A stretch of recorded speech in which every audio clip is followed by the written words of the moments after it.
Thank you, Chairman Risch, and I want to thank the ranking member as well, Senator Shaheen, and thank you, Senator Scott, for your introduction. And let me just say it's a bit surreal to be on this side of the room, but you all look very distinguished, and I just wanted you to know that. Yeah. We know.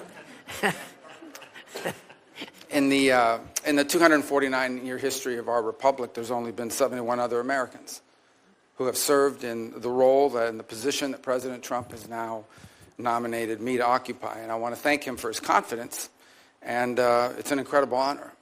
It is also, as many of you have already pointed out, an extraordinary responsibility. 3 of my children, Amanda, Anthony, and Dominic, could not be here with us today or join us here in person. But I am happy that my wife Jeanette is here and that my daughter Daniela is here with me as well, because I think, as each of you know well, it really is impossible to do our job in the Senate, not to mention the job I've been nominated for, without the love and the support of our families. I'm also very pleased that my sisters, Barbara and Veronica, and my nephew Orlando, are joining me here today. And to me, it's a reminder that the path that brings me to this moment was paved by those who are not here with us today, by 2 parents who arrived here on May 27th of 1956 from Cuba, and they had nothing but the dreams of a better life. And because of them, I had the privilege to be born a citizen of the greatest nation in the history of mankind, and to be raised in a safe and stable home by parents who made their children's future the very purpose of their lives. I also want to acknowledge all the blessings that God has bestowed upon me in my life. My faith is critical, and it's something I will lean and rely on heavily in the months that are ahead. In a tumultuous world where, in my faith, we are called to promote the cause of peace and the common good. And that task has gotten harder than it's ever been. And I will rely heavily on my faith and pray for God's blessings, that He will provide me the strength, the wisdom, and the courage to do what is right in these tenuous moments. At the end of the Second World War, the United States was, in the words of then Secretary of State, tasked with creating an order, a world order, a free half, as he quote in his quote, out of chaos, without blowing to pieces, without blowing the whole of the world into pieces in the process. And in the decades that followed, that global order served us quite well. Americans' incomes rose and communities flourished. Alliances emerged in the Indo-Pacific and Europe that led to the emergence of stability and democracy and prosperity in these regions. We've had forever war ever since. Little Marco, keep your hands.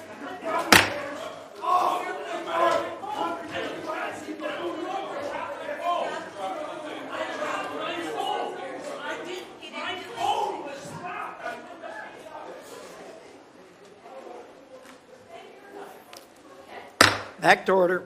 All right, alliances emerged in the Indo-Pacific and in Europe that led to the emergence of stability, democracy, and prosperity, but it also prevented a cataclysmic world war. And ultimately, a wall in Berlin came down, and with it, an evil empire. Out of the triumphalism of the end of the long Cold War emerged a bipartisan consensus.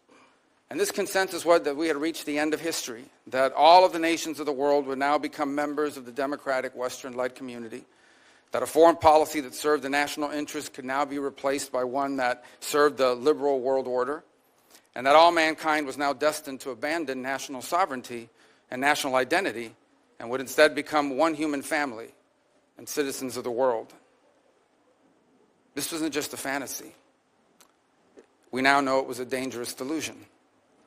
Here in America and in many of the advanced economies across the world, an almost religious commitment to free and unfettered trade at the expense of our national economy shrunk the middle class, left the working class in crisis, collapsed our industrial capacity, and has pushed critical supply chains into the hands of adversaries and of rivals. An irrational zeal for maximum freedom of movement of people has resulted in a historic mass migration crisis here in America, but also around the world. It's one that threatens the stability of societies and of governments. Across the West, governments now censor and even prosecute domestic political opponents. Meanwhile, radical jihadists openly march in the streets and sadly drive vehicles into our people. While America far too often continued to prioritize the global order above our core national interests, other nations continued to act the way countries always have. Las sanciones de Marco Rubio están Pause. matando a niños en Nicaragua, Cuba y Venezuela.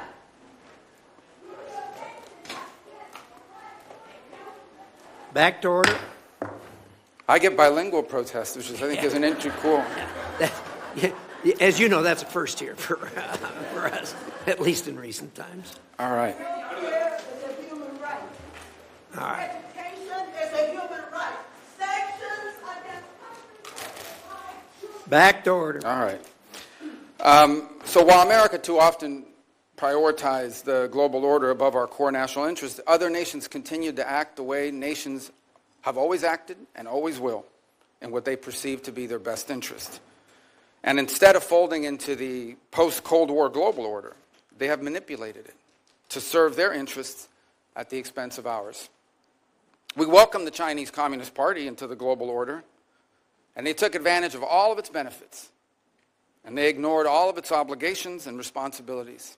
Instead, they have repressed and lied and cheated and hacked and stolen their way into global superpower status, and they have done so at our expense and at the expense of the people of their own country.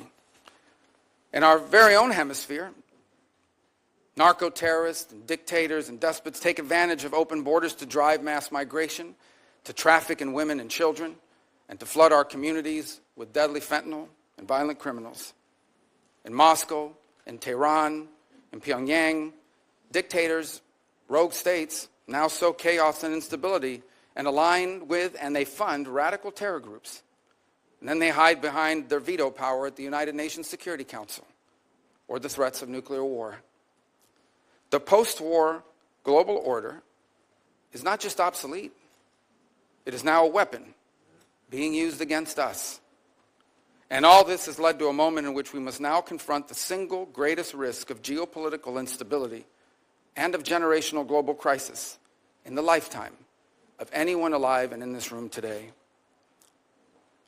8 decades later, we are once again called to create a free world out of the chaos. And this will not be easy. And it will be impossible without a strong and a confident America that engages in the world, putting our core national interests once again above all else. Just 4 years ago, I believe we began to see the outlines and the beginnings of what that would look like. During President Trump's first term, American strength was a deterrent to our adversaries, and it gave us leverage in diplomacy. There were no new wars. ISIS was eviscerated.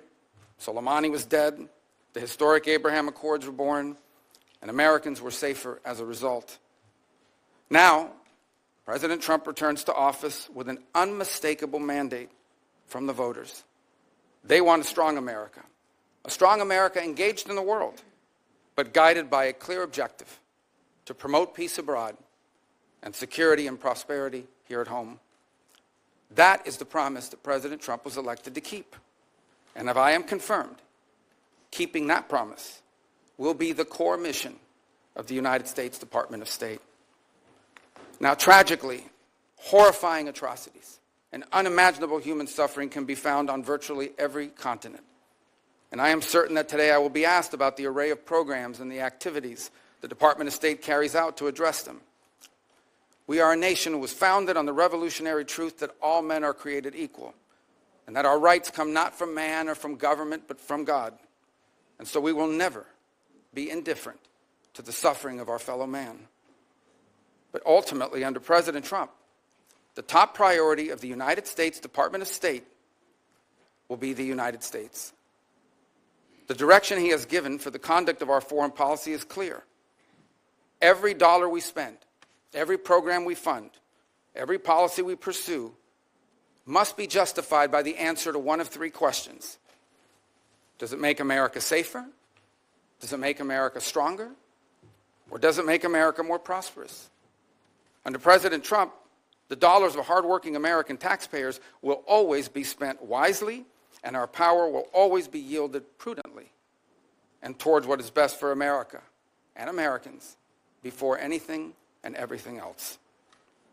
Prudence in the conduct of foreign policy is not an abandonment of our values. It is the common sense understanding that while we remain the wealthiest and the most powerful nation on the earth, our wealth has never been unlimited, and our power has never been infinite. And placing our core national interest above all else is not isolationism.